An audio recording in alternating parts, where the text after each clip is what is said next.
In this lesson, we'll introduce various volatility models such as exponential weighted moving average models, autoregressive conditional heteroscedasticity arch models, and generalized arch models. We'll start the discussion by providing some stylized empirical phenomena that result in nonlinearity in the relationships pertaining to volatility and risk, and therefore the subsequent requirement of nonlinear models in the context of risk and volatility. These phenomena include negative skewness, excess kurtosis, volatility clustering, and leverage effects, often associated with volatility in financial markets. We start by introducing historical volatility models and implied volatility models. Next, we discuss conditional volatility models. Then we discuss the shortcomings of these models that result in more advanced models such as EWMA or exponential moving average model. The phenomena of volatility clustering leads to arch class of models. However, the arch class of models are less parsimonious. This requirement subsequently leads to more sophisticated Gauch family models. In the Gauch family model, we discuss standard Gauch 1-1, E-Gauch, and GGR-Gauch models. In particular, these advanced Gauch models are extremely useful in capturing the volatility clustering and leverage effects observed in financial markets. In this video, we'll study the background and motivation behind studying nonlinear models in the context of volatility and risk modeling. In finance and economics, most of the models are linear in nature. For example, have a look at this model y equal to beta 1 plus beta 2x2 plus beta 3x3 and so on, and then this error term mu, or more compactly in a matrix form y equal to x beta plus mu, where error term is often assumed to be distributed with a normal distribution and zero mean and variance of sigma square. The properties of linear estimators such as OLS to estimate this kind of linear model are well researched and understood. Moreover, many models that appear to be nonlinear in nature can also be made linear through suitable transformations. For example, a model like y equal to alpha plus beta x square, we can take the log, or for example, y equal to alpha plus alpha into e to the power beta x. Such model can be made linear by taking log transformations. So there are a number of ways through suitable transformations such relationships can be made linear. However, in particular, the relationships pertaining to risk and volatility in finance are often considered for nonlinear modeling. Let's explore why. One of the very important property of financial market returns is called kurtosis. While the normal distribution assumes a kurtosis of 3, the financial return data often does not agree to that. For example, it often exhibits something called leptokurtosis, where it exhibits excess kurtosis, that is excess peakedness. For example, as compared to the normal distribution here in dotted form, the actual return distribution may be excessively peaked and also exhibit fat tails. So it exhibits fat tails, that means higher probability in extremities, extreme probabilities as compared to that predicted by a normal distribution. So it has heavier and fat tails and excess peakedness, which makes it difficult to model through linear relationships that assume normality. The next important property studied in financial markets is the symmetry of distribution, and often it is found that unlike the predictions of normal distribution, which says, for example, here in the blue curve, it's very symmetric on both sides, positive and negative. However, actual financial market returns exhibit negative skewness. That means there is a high probability of negative events, like there's a higher probability of negative events as compared to positive side. So this is sort of a skewed distribution, and it is often negatively skewed. So there is a higher probability of negative returns being observed. Another very important property is volatility clustering or volatility persistence. That is, in financial markets, you tend to find clustering of high volatility periods as well as clustering of low volatility periods. For example, here you can see clustering and bunching of high fluctuations and clustering and bunching of low fluctuations together, which suggests that periods of high volatility occur together while periods of low volatility occur together. This kind of phenomena is slightly difficult to model through linear relationships,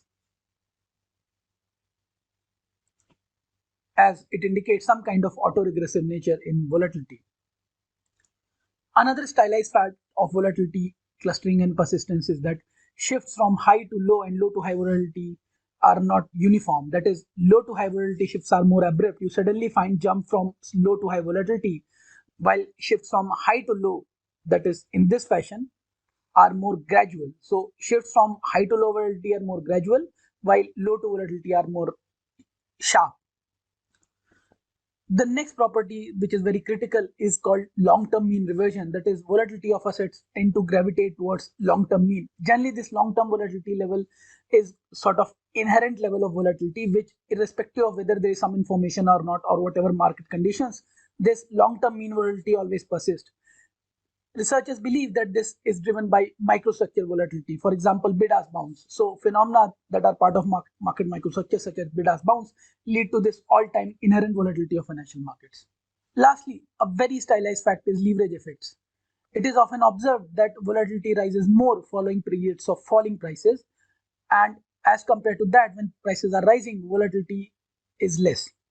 For example, during the rising periods, volatility is less, and falling periods, there is a higher volatility. It is often argued that when prices are falling, the leverage, that is debt to equity ratio, increases.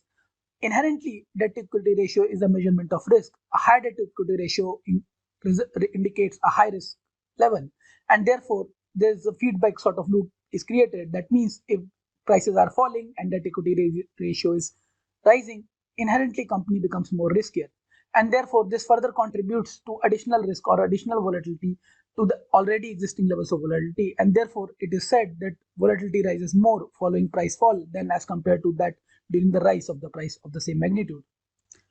To summarize, in this video we discuss some of the stylized facts of volatility and risk that require us to model the relationships related to volatility and risk through nonlinear modeling. For example, we said that volatility in financial markets or distribution of returns exhibits excess kurtosis as compared to normal distribution. It is negatively skewed. We also observe volatility clustering, that is, high periods of high volatility are clustered together. We also observe what we call as leverage effects, that is, volatility rises more during falling prices as compared to that during rising prices.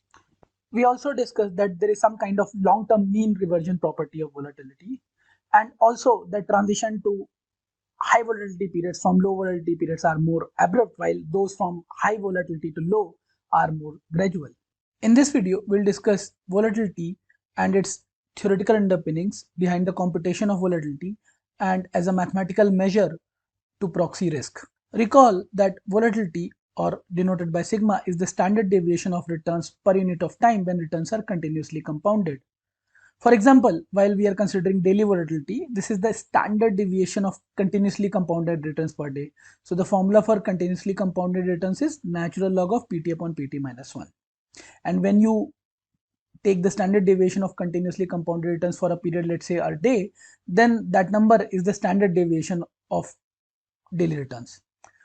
Let's take an example. For example, if your current price is $60 and it is given to you that standard deviation or daily volatility or standard deviation, daily standard deviation is 2%, that means on average the stock moves by up and down by $1.2 on a given day. So average movement.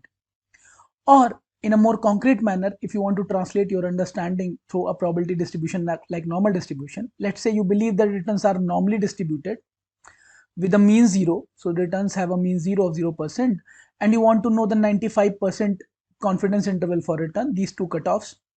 If you believe that returns are normally distributed, then these ends, 95% ends, these markers are 1.96, minus 1.96 and plus 1.96. That is 2.5% probability here, extreme probability, 2.5% probability here, extreme probability, and in between you have 95% confidence interval. If that were to be the case, then your window of 95% interval of returns is 1 minus 1.96, 0% minus 1.96 into 2%. This is on the lower side of it, which is minus 3.92%. The upper side is very also symmetric, so it is 0% plus 1.96 into 2%, which is again 3.92%. So effectively, if you want to know the range of the price, that will be $60 into 1 minus 3.92% and $60 into 1 plus 3.92%. So this will be your price lower range, lower level and upper level of prices with 95% confidence band. Another very important property of volatility that is driven by simple volatility models is that they assume that the volatility remains constant at each day. Basically, the assumption is that your returns are independently I and identically I distributed. So returns are IID, that means they are independently and identically distributed, which is to suggest that first the distribution remains same, that means the standard deviation or volatility remains constant for each period, each day at some level sigma. So whatever this level is, it is constant each day, and the distribution remains same, and also returns are serially not correlated. If these properties are held, then a resulting property is that variance over t periods is t times the variance of one period. Or in other words, volatility of when measured through standard deviation, it increases with the square root of time. Let's understand what it means. In the previous example, we said that daily volatility was 2%, and we want to convert into 5-day volatility, which means 5 periods. So what we'll do is we'll multiply the standard deviation value of 2% with the square root of the period t, which is 5. So we get a value of 4.47%, or in dollar terms 16 to 4.47%, which is 2.68. What it means now that if you want to know the average expected change in a period over a period of 5 days, then it can be either plus minus $2.68. It can go up or down by $2.68. Let's also think in terms of what it means if you want to have a 95% confidence interval. Again, recall that we said these lower and upper ends of this, if we believe that it follows a normal distribution, then these ends are 1 plus minus 1.96. And if the mean, the returns are distributed with a mean of 0%, then the lower end of the return is 0% minus 1.96 into 4.47%, which is 8.6%. Similarly, the upper end is 0 plus, and with symmetry it is again plus 8.76%. Earlier it was minus. So now if I want to know the average movement in my return, the price return we saw, now if I want to know the movement in price, it will be simply 60 into 1 minus 8.76%, and upper level would be 16 to 1 plus 8.76%. This would be my price band over a 5-year period with an expected up and down movement and return of 8.76% with 95% confidence level. To put it more succinctly, let's say if you have monthly standard deviation, sigma monthly is given at some level. If you want to know the annual standard deviation, you want to analyze it, you simply multiply it by square root of 12, where t is equal to 12 periods. Similarly, if sigma daily is given to you, you analyze it by multiplying number of trading days, which is 252 trading days. So you multiply it by square root of 252.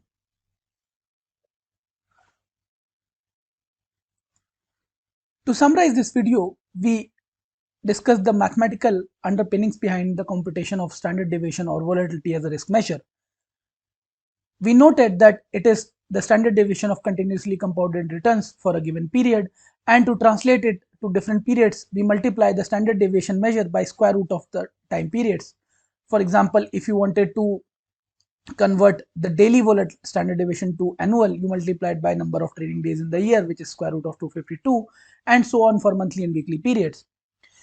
However, this result is driven by a simple assumption that returns are IID, that is, they are identically and independently distributed, that is, there is no serial correlation in returns across period by period, and also the distribution of returns period by period remains the same, which means the standard deviation is same at some level sigma, which does not changes over period by period. However, this seems to be a slightly difficult assumption to sustain. In this video, we'll discuss two very fundamental models of volatility, that is, historical volatility models and employed volatility models. While these models are very simplistic and obviously they face certain challenges in their assumptions, still they provide the backbone and fundamental building blocks to more advanced models that will be discussed subsequently in this lesson. To begin with, we start with the historical volatility models. These are the most simple volatility models, and they rely on historical estimate of the volatility, or what we call as variance or standard deviation of returns.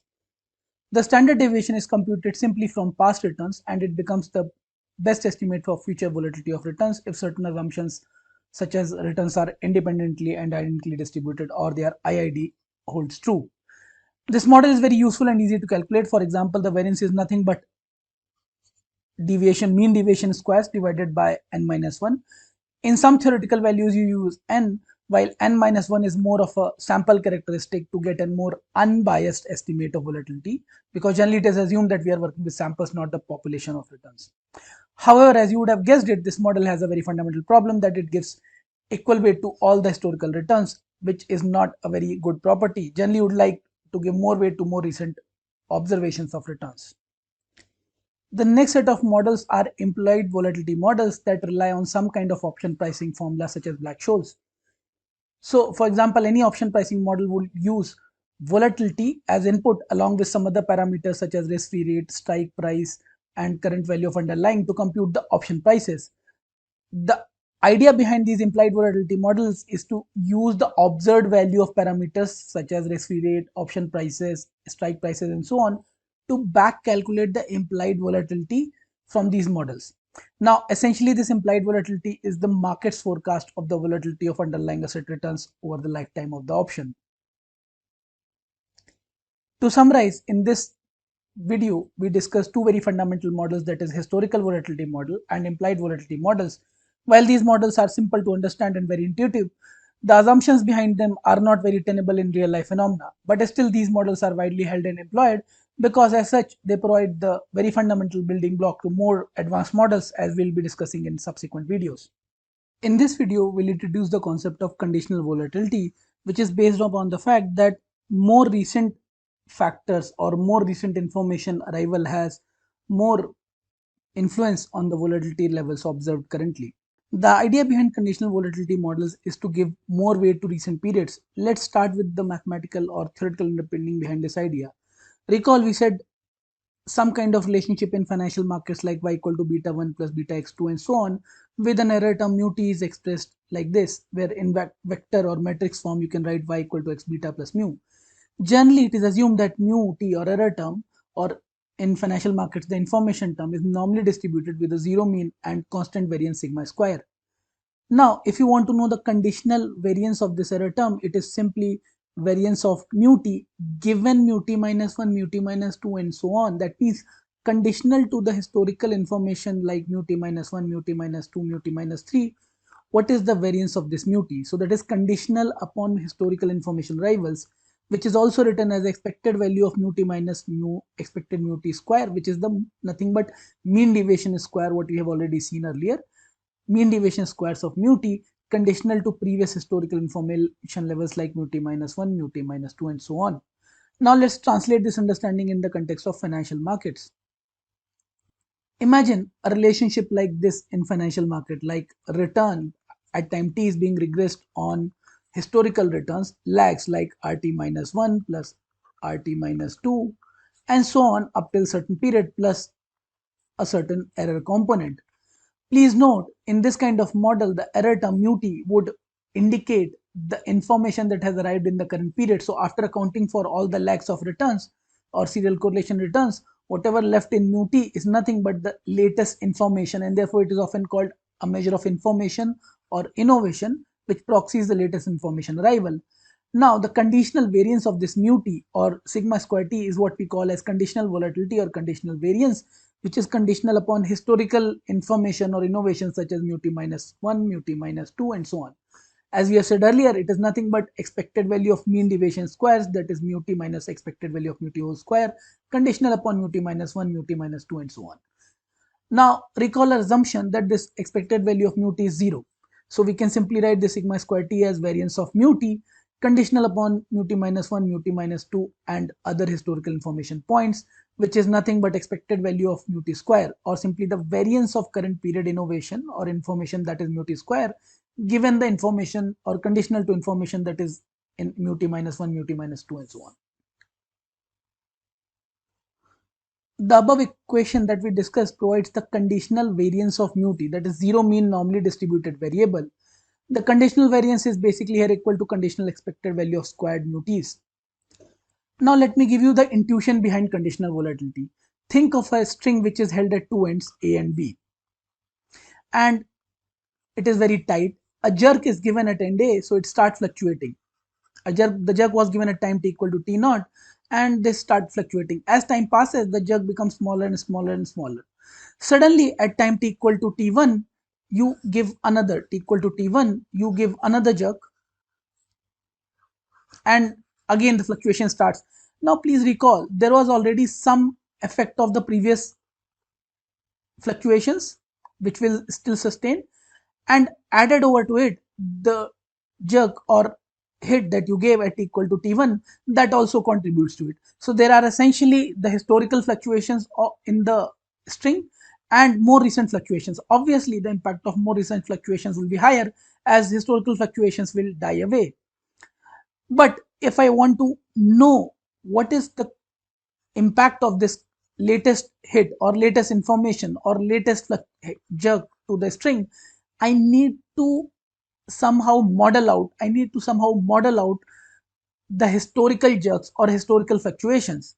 Once I model out or extract the historical information or fluctuation impacts on the string, then only I would be able to measure the impact of this jerk or information shock that came time t equal to 1. And that is what we mean when we say that what is the variance conditional to the previous historical information shocks or information arrivals, that is mu t minus 1, mu t minus 2, conditional to them what is the current variance or impact of shock, that is mu t. So this is how we develop the intuition. To summarize, in this video, we saw the intuition and understanding of conditional volatility. The concept of conditional volatility derives from the fact that recent periods or recent information arrival has more say on the volatility levels, and we need to, in order to understand this, we need to model out or sort of extract the historical information shocks so that we get a more pure and more sharp measure of recent volatility conditional to historical information shock or information arrivals.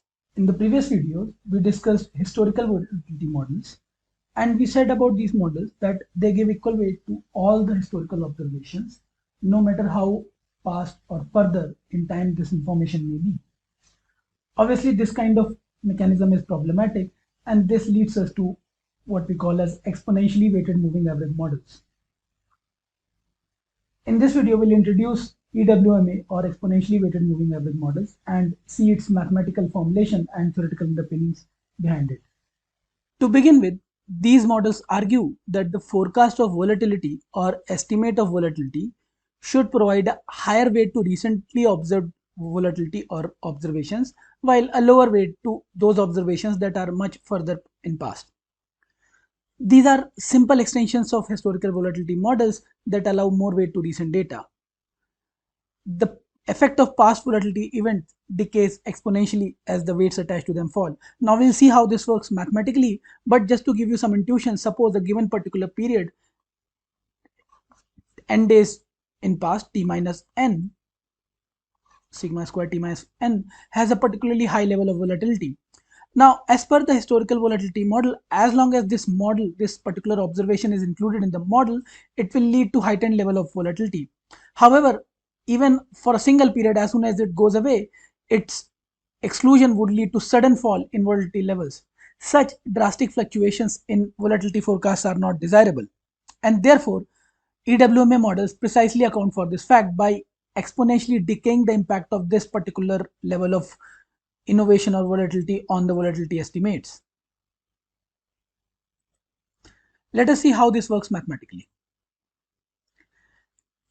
This is the formula for EWMA model, which gives sigma square t equal to lambda into sigma square t minus 1 plus 1 minus lambda into mu square t minus 1, where sigma square t is the estimate of variance for today using historical information. What kind of information?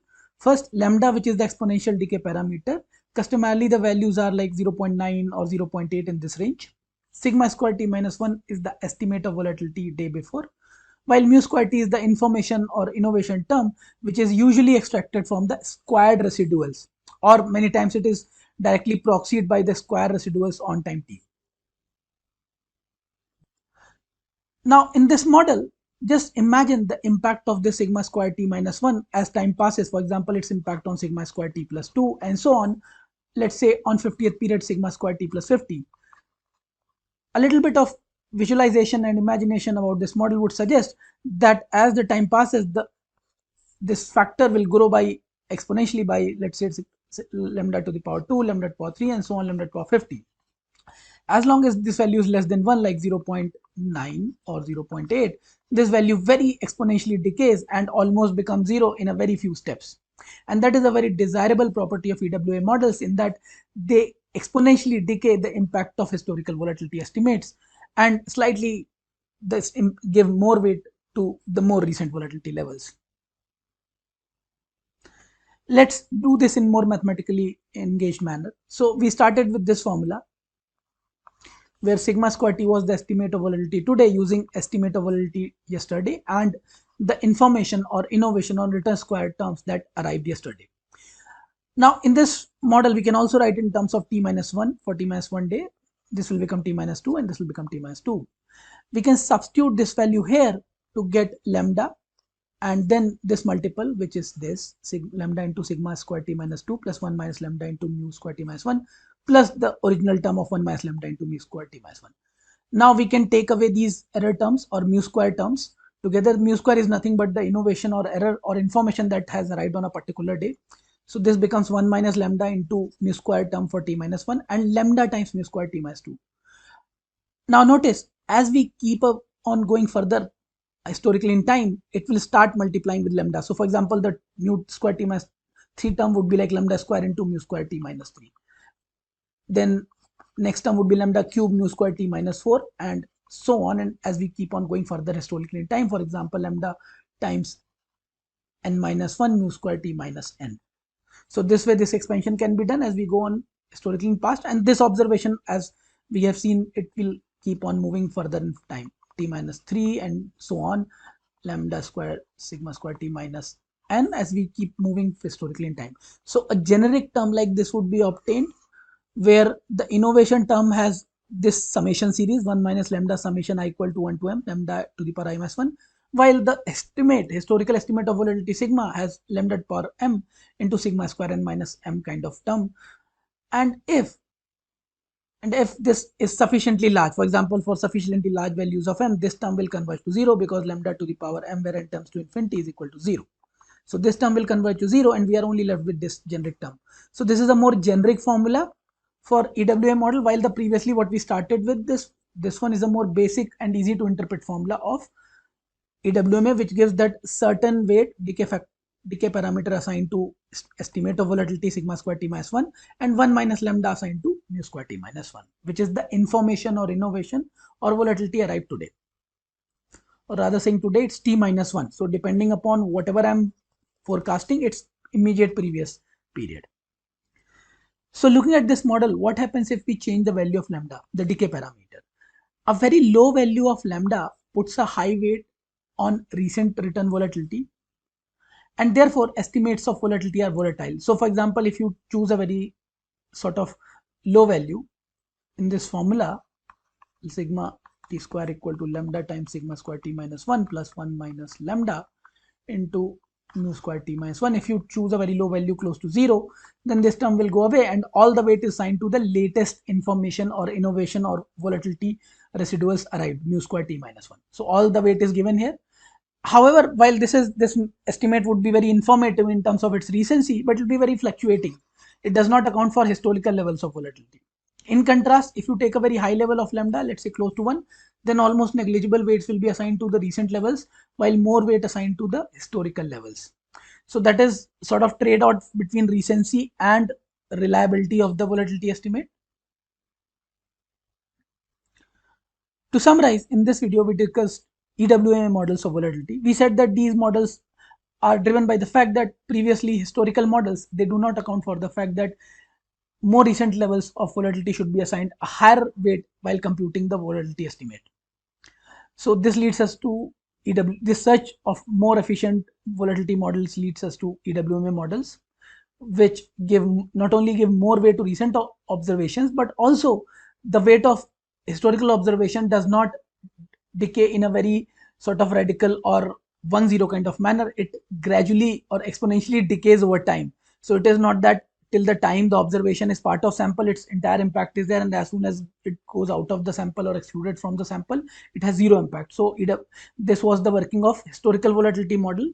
In a EWMA model, there is a gradual sort of decay. So when the observation is excluded from the sample, it's not that it is having a very sharp impact on the volatility estimate. It will not happen with the EWMA, but it will happen with the historical volatility model. In this video, we'll try to understand the mathematical workings and theoretical underpinnings behind EWMA model with the help of a simple example. Consider the following information. The decay factor lambda is 0.9.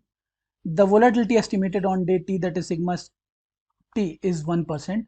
The returns on day t, that is RT or volatility on day t or mu t observed, rather we can call it observed volatility or volatility innovations mu t or RT square under root square t or mu t, we can call this as 2% or volatility observed on given day, or rather realized volatility. You can also call it realized volatility or observed volatility on given day 2 is t%. Now we want to compute the EWMA, exponential weighted moving average estimate of the volatility on t+1. Let's see how this works. As per the information given to us, lambda is 0.9, sigma t is 1%, and this is daily for daily period, and return on day t is 2%. So from this we can estimate we can proxy this to mu t as 2%. Now using our formula sigma square t plus 1, which is equal to lambda times sigma square t plus 1 minus lambda into r square t. Now we know the value of lambda 0.9. We also know the value of sigma square t, which is square of this, which is 0.01 square. Then 1 minus lambda is this, and RT square is 0.02 square. So RT square is being used to proxy the volatility innovations or mu t square. So we get this value as 0.00013. We can take the square root of this to get sigma t as here as sigma t plus 1, which is the square root of sigma square t plus 1 as 1.14% per day. So now note that for period t, the expected value of r square t is sigma square t. So expectation of r square t or the volatility on tth day was 0.0001 or 1%, which was lower than the actual value. So the realized or actual value was 2%, that is in terms of volatility 0.0004.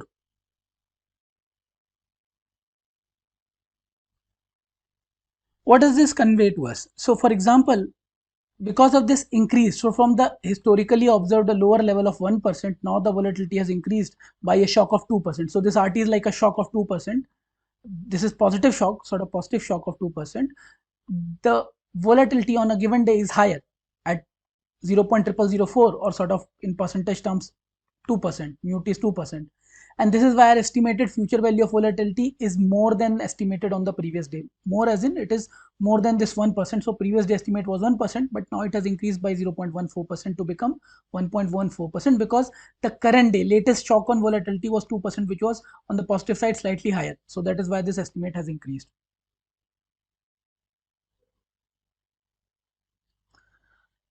To summarize, in this video, we saw how to compute EWMA measure of volatility through a simple numerical example.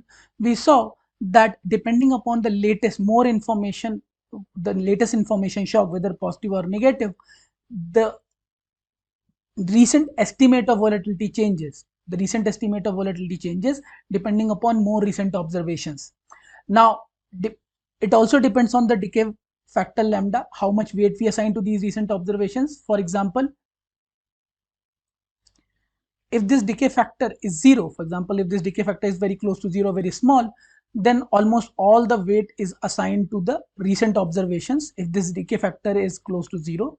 However, if this decay factor is very large, decay factor tends to 1, then almost all of the weight goes to the historical volatility estimates, and these volatility estimates essentially depend on the previous level of volatility levels, which were much historically further apart, while more recent observations get a weight of 1 minus lambda. So if lambda value is very high, these recent observations do not get a very high weight, and therefore the selection of value of lambda is sort of compromise between a sort of trade-off between more recent observation or more reliability. So if you give more weight to more recent observation, that is RT square, your estimate will be very noisy, very fluctuating. But if you get a very less value to it, your estimate would be less timely. It will be sort of average of historical values, of historically estimated values, and therefore not reflect a very timely signal to you of volatility. Previously, with the class of EWMA models, we captured a very simple yet powerful idea that all the observations, all the innovations should not get equal weight while estimating volatility, and more recent observations should get a higher weight.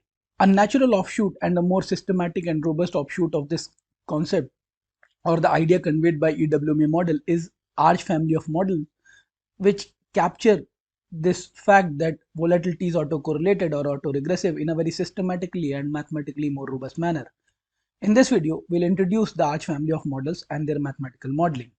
The motivation behind Arch family of models is the empirically stylized fact of asserted returns called volatility clustering. That is, there are prolonged periods of calm and tranquility in financial markets, and then there are periods of bust, and periods of calm and tranquility occur together while periods of bust also occur together. This is called volatility clustering. Under the autoregressive conditional heteroscedasty or Arch specification, this autocorrelation is volatility is modeled by allowing the conditional variance, and we have already discussed what is a conditional variance, sigma t square, on the previous value of squared errors or muties, or what we call as innovations or information shocks that are employed to model the conditional variance or sigma square t. In the Arch family of models, let's start with what we call as Arch 1 specification. In general, the Arch model or any volatility model is a combination of mean or sort of return model, which appears like this: a linear function of y return. Y here would be return some function of some exogenous variables and some lags of returns. A linear function which appears like this, and an error term which is the sort of information or innovation shock or information that has arrived in the period t. So this is what we call as mean equation, where this information shock is modeled as mean 0 with the constant variation sigma square. So this error term is modeled mu t as a normal distribution with a mean of 0 and standard deviation of sigma. This is the distribution of error. And then we have the conditional variance equation as sigma square t, which is a constant term alpha naught plus alpha 1 into mu square t minus 1, where these innovation or error term square mu square t minus 1 are obtained from the mean model. Please note, the focus is not here on mean model, which is a basic requirement, basic mandatory requirement to obtain these muties. Here we model the return with some of its own lag terms plus some exogenous variables that are predictor of returns, and then extract the residuals, that is mu t, which sort of reflect the current information arrival, the information shock that has arrived in the current period. And now this mu t will be used to model the volatility conditional variance through this formula. There is a simple Arch 1 estimate, there is a simple Arch 1 specification where estimate of conditional variance or sigma square t is a function of previous period innovations, that is mu square t minus 1. I repeat again, this is a simple Arch 1 specification where estimate of volatility is a function of its immediate previous period innovation or information shocks or residuals, that is mu square t minus 1. This is Arch 1 specification.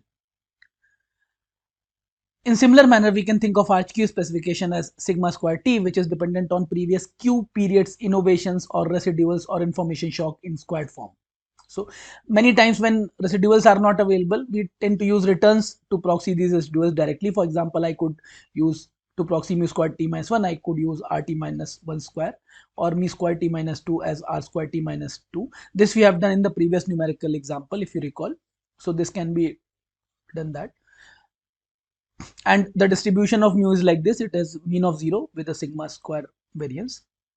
Now here one thing important to be noted, because the sigma square t is also positive and these mu square t's are all positive, the coefficients and like alpha naught, alpha 1, alpha 2, they cannot be negative, and therefore some constraint has to be put so that all the alphas are greater than 0 for all I equal to 0, 1, 2 and up to q. So all these alphas have to be greater than 0, which is a sort of sufficient condition to model this.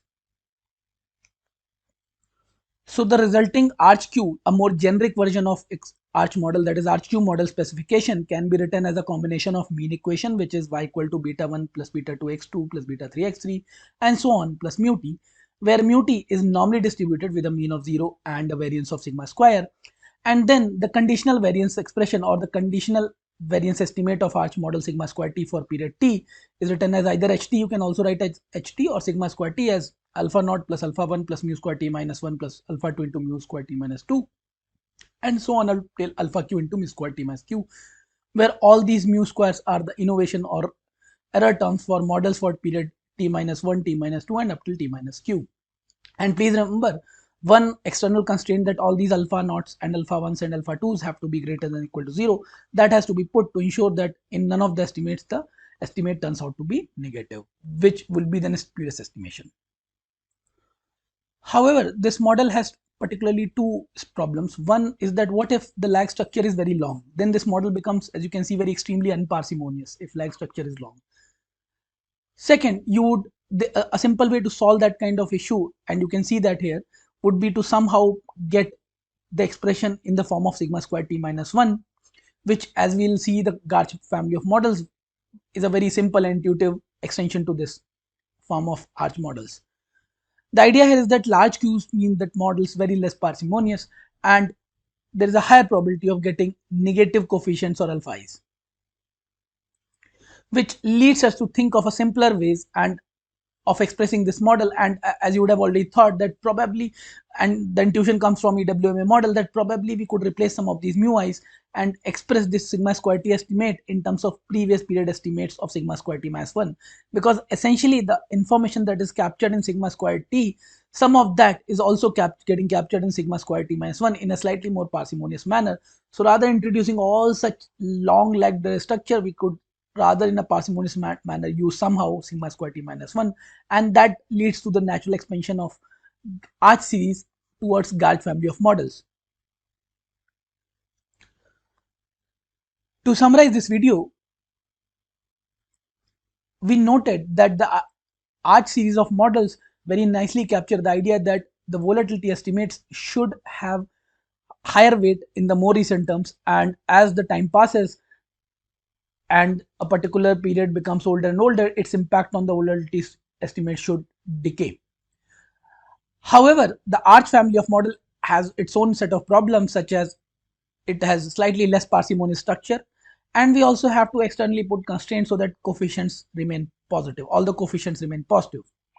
To account for these problems, a natural offshoot is a Garch family of models, which is essentially derived from arch family of models, which we'll discuss in the next set of videos. In the previous discussions, we noted that even though arch set of family models are extremely useful in modeling volatility, though they still have their own set of problems. For example, an extremely non-parsimonious structure of lags or lagged volatility levels makes it vulnerable to negative coefficients or resulting in negative coefficients in estimation. In this video, we'll introduce, and in a series of next few videos, we'll introduce Garch family of models and how they improve upon the arch modeling. In essence, the Garch models, generalized, what we call generalized arch models, they are essentially the generalized version of arch model that allow the conditional volatility sigma square t to depend not only on the past information or innovation terms, that is mu t, but also its own lags, that is sigma square t minus 1 and previous lags. Let's see how. So our estimate of volatility, which is sigma square t or ht, has three important components: alpha naught, alpha 1 into mu square t minus 1 plus beta 1 into mu square t minus 1. This is called simple Garch 1 specification, and as we will see shortly, it is a very powerful and useful specification. First and foremost, the term alpha naught, this term alpha naught, makes this model capable to handle what we call as long-term mean reversion property. That means because of this term helps model achieve some kind of long-term mean, so that when the value is higher, the sigma square t estimate is higher than the normal levels, it tends to pull it towards some kind of long mean, or whether it is lower, then also it pulls higher towards that long-term mean. So this alpha naught drives that property of long-term mean reversion. We'll see the value of that long-term mean shortly. Now this mu square t minus 1 into alpha 1 creates that dependence on recent information. So this mu square t minus 1 captures the information or gives sort of alpha 1 weight to the latest information that has arrived, and all the previous levels of information are captured through the sigma square t minus 1, with the idea that historical information structure will be captured through this sigma square t minus 1 and its coefficient beta 1. Now because of this extremely parsimonious structure, the coefficients alpha 1, alpha naught and beta 1, only three coefficients being present, the chances of these coefficients turning to be negative is very less. Let's see, when we make the statement that Garch is a more parsimonious model as compared to arch and very less likely to breach non-negative constraints, let's see why we could make this statement. If this is the model, if the generalized, this is called Garch 1-1 model. So you have one lag for mu square t minus 1 and one lag for the previous conditional estimate sigma square t minus 1. So your volatility estimate is dependent on previous values of mu square t minus 1 and sigma square t minus 1. So it becomes this kind of model. Now you can simply substitute for sigma square t minus 1 in the same manner to get it in the form of mu square t minus 2 and sigma square t minus 2.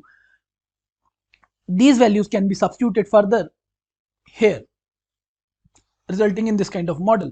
And as you would have now guessed it, we can keep on substituting fitted variance terms like this. So this is our basically fitted terms. When I use the word fitted variance, this is nothing but sigma square t or its different variants. So as we go on substituting these fitted variance terms, we can get this expression. We keep on iterating in terms of mu square t minus 1 and taking the sigma square back in time. For example, sigma square t minus 1 to sigma square t minus 2 and so on up till infinitely long ahead in time. And therefore, this term, and generally it is assumed that all these coefficients are less than 1, so this term will approach to 0. So essentially you would get a term which is some kind of constant term, and then another terms which are function of lags of mu square t minus 1. For example, this would be mu square t minus 1 and this L represents lag. For example, this will be mu square t minus 2, this will be mu square t minus 3 and so on. So essentially you can think of this expression as some kind of arch model like this. This is some kind of arch model with a constant term and lags of mu square t minus 1. But because we have taken or absorbed so many lags, we can think of it as infinite order arch model. So this is like an infinite order arch model, and thus essentially with only 3 parameters, that is alpha naught, alpha 1 and beta 1, we could express an infinite order arch process in a simple Garch-1-1 process. And this is the very reason that while this model can be extended as Garch PQ as well, where you have P order of mu square t minus 1, that is mu square t minus P, and sigma square t minus Q. But in general, there is no theoretical underpinning for this kind of model in economics and finance, and a Garch 1-1 kind of model is more than capable enough to model most of the series in economics and finance. And that is why, because of this extremely parsimonious nature, the chances of these coefficient turning to be negative is very less, and it provides a considerable improvement over the arch family of models because it captures infinite series of arch model with just simple Garch 1-1 specification, generalized arch. To summarize, in this video we introduced the Garch model as a simple combination of 3 terms, which is some kind of long-term mean alpha naught, a coefficient alpha 1 which is assigned to innovation terms mu square t minus 1, and alpha 2 assigned to historical estimates of sigma square t minus 1. With such a simple and parsimonious structure, it could capture a model which is equivalent to an infinite arch process. So an infinite arch process is simply captured by this kind of Garch-1-1 model. Although we could generalize it, but in economics and finance, this Garch-1-1 model is reasonably capable and robust to handle any kind of time or price series. And therefore, in this model, the chances of coefficient turning to be negative is also very less. In this video, we'll discuss the Garch-1-1 model, which is a very powerful and useful model, in more detail. We'll also discuss some of the issues with Garch-1-1 model that leads to search or requirement of more advanced Garch models. Recall our expression for Garch-1-1 model as sigma square t, which is a combination of constant alpha naught plus alpha 1 into mu square t minus 1 plus beta 1 into sigma square t minus 1. Here, the unconditional variance of the error term is given as alpha naught upon 1 minus alpha 1 minus beta 1. One required condition is that the summation of alpha 1 plus beta 1 is less than 1. If this condition is not held, then the process is non-stationary in variance. Probably many of us would have heard this term non-stationary in mean or stationarity of a series. This is what we call as non-stationary or stationarity of variance. So if alpha 1 plus beta 1 is less than 1, then the process is stationary, but if this condition is not held, then it is non-stationary. While there is no precedence or no rational for alpha 1 plus beta 1 greater than 1, which essentially would mean that the volatility explodes. Volatility sort of explodes. This is called explosion of volatility infinitely in times to come. But generally, there is no precedence of that. At best, what you have is alpha 1 plus beta 1 equal to 1, which is often termed as unit root or non-stationarity invariance or integrated I-Garch. So this relationship of alpha 1 plus beta 1 equal to 1 captures what we call as non-stationarity or unit root process in I-Garch, integrated arch or variance. So given that a Garch process is stationary, this unconditional variance. What is the application of this unconditional variance? If the gauge process is stationary, as you keep on forecasting the future values of sigma square t, let's say sigma square t plus 1, sigma square t plus 2, sort of unconditional forecast. So you keep on forecasting as horizon increases from 1, 2, 3, 4, 5 and days. After certain time, the historical information that you had till time t equal to 1, the impact of that information will die away and the volatility estimates will converge to this value. So what we obtain here is a very useful property, what we call as long-term mean reversion. Long-term mean reversion. What it means is that if the gauge process is stationary, as the horizon increases and you keep on forecasting for t equal to 1, t equal to 2, t equal to 3 and so on, the impact of historical information that was available at t equal to 0 dies, and what you are left with is sort of unconditional forecast which converge to their long-term value, long-term unconditional value, which is provided here. This is a very useful property of Garch-Vanman specification. Now this Garch model, as you would have noticed, non-linear in nature, so it can't be estimated with ordinary least square scheme. Once you have the idea of proper mean equation and variance equation, as we have already discussed some variants of mean and variance equations, so once you have some idea of these mean and variance equations, you need to estimate them with what we call as maximum likelihood method. The elaborate discussion of maximum likelihood estimation is out of the syllabus and not part of this discussion. So we said that Garch model effectively requires maximization of some kind of log likelihood function. Basically, this essentially it means obtaining some sort of parameters, a family of parameters for Garch. In this case, the parameters are alpha naught, alpha 1 and beta 1 as we saw, that maximize the probability of getting the observed or actual data. So these parameters, observing those parameters that maximize the probability of getting the actual data that we observe from financial markets. So that would be the scheme of MLE, or what we call as maximum likelihood estimates. These estimates would of alpha naught, alpha 1 and beta 1 would be employed. Sometimes the model or the process of MLE does not exactly converge. If the observations are too less, then it may not converge, and various other reasons it may not converge as well. It's a non-linear kind of iteration where you maximize some kind of probability density of getting the observed data. So now to summarize this video, we discussed that Garch-Vanman process appears like this: sigma square t equal to alpha naught plus alpha 1 into mu square t minus 1 plus beta 1 to sigma t square t minus 1, which is a Garch-Vanman model with one lag of innovation or error term mu square t minus 1 and one lag of conditional variance, which is sigma square t minus 1. However, notice in this model, even though very parsimonious, it still has three coefficients which may turn out to be negative. So we need some kind of artificial constraints to ensure that these coefficients alpha naught, alpha 1 and beta 1 do not turn out to be negative. The second, and also very important, this model does not capture the asymmetric response of volatility, or what we call as leverage effects of price movements. Recall we earlier said that in financial markets what we observe is called leverage effect, where rising prices result in sort of lower levels of volatility, while falling prices results in higher level of volatilities, or price innovations or shocks to price that are on the positive side have less impact on volatility, while those that are negative have a higher impact of volatility. So this asymmetric nature or asymmetric behavior of volatility is not observed or modeled by this kind of model. There's nothing that captures or models this asymmetry in volatility behavior. So these are some of the shortcomings of this model, and in the next video we'll discuss some of the more advanced model that tries to some of the advanced models that try to overcome these handicaps or shortcomings of the Garch model. In this video, we'll conclude our discussion of Garch family models by introducing two models, that is GJR model and eGarch model, that tries to overcome the shortcomings. One, that is leverage effect, help us model leverage effect, and second, negativity constraints of model coefficients. So we start the discussion with the leverage effect, and it has been well observed that negative shocks induce more volatility than positive shocks, as we discussed earlier, and we gave it a name, leverage effect. Now there are two very important models. One is called GJR Garch model and eGarch, Nelson's eGarch model, that tries to overcome this. Let's start with the GJR Garch model, which appears like this, where estimate of volatility sigma square t is a function of alpha naught, alpha 1 and beta 1, which are familiar terms with us.